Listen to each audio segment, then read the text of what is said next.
இந்த கேள்வியை கேட்டவுடன் நான் என்ன பதில் சொன்னாலும் கேள்விதான் மக்கள் மனதில் பதியும்.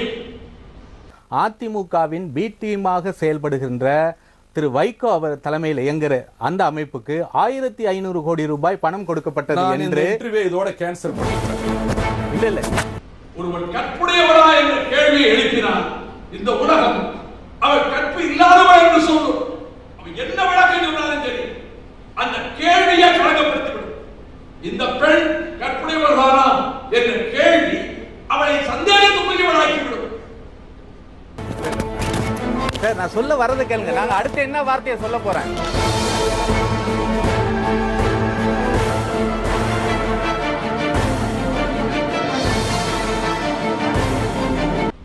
அது ஒரு 1500 கோடி உங்களுக்கு வந்து 23ஆம் தேதியிலிருந்து திமுக இந்த செய்தியை பரப்புவதற்கு தெரியும்.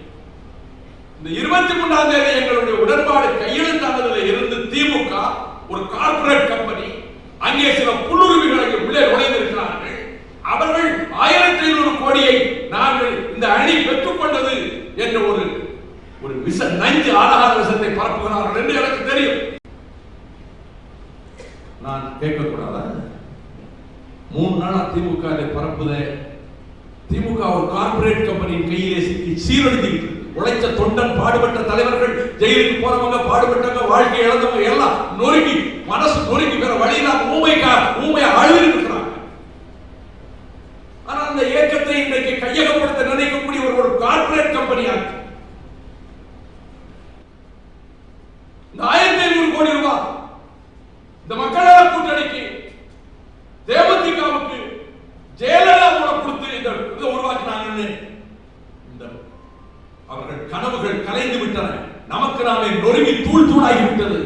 ஜெயிக்க முடியாது. பல தொகுதியில் 3வது இடம். இந்த ஆத்திரத்தை இதை சொன்னா யார் நம்ப மாட்டார்கள். நெருப்பை கரையால் அரிக்க முடியாது.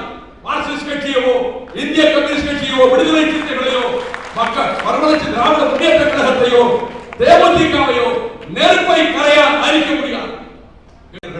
இந்த விளக்கம் நாட்டு மக்களுக்காக சொல்கிறேன். நாங்கள் ஆட்சிக்கு வருவோம், எந்த தவறுக்கும் இடம் கொடுக்க மாட்டோம்.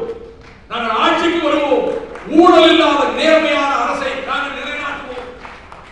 நாங்கள் எதை செய்வோம் என்பதை மக்கள் எங்களுடைய குறைக்கப்பட்ட செயல் திட்டத்தில் சொல்கிறோம். மதுவை ஒழிப்போம், ஊழலை ஒழிப்போம், சகாயம் என்ற நேர்மையான அதிகாரிகளை முக்கியமான தளங்களில் வைத்து நாங்கள் பாடுகிறோம்.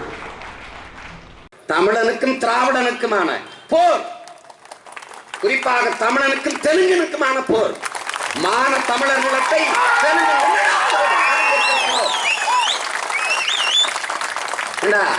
விஜயகாந்த் கிட்ட நாட்டை கொடுத்துட்டு கை வச்சு நிக்கிறதுக்காடா நாங்க இருக்கிறோம்.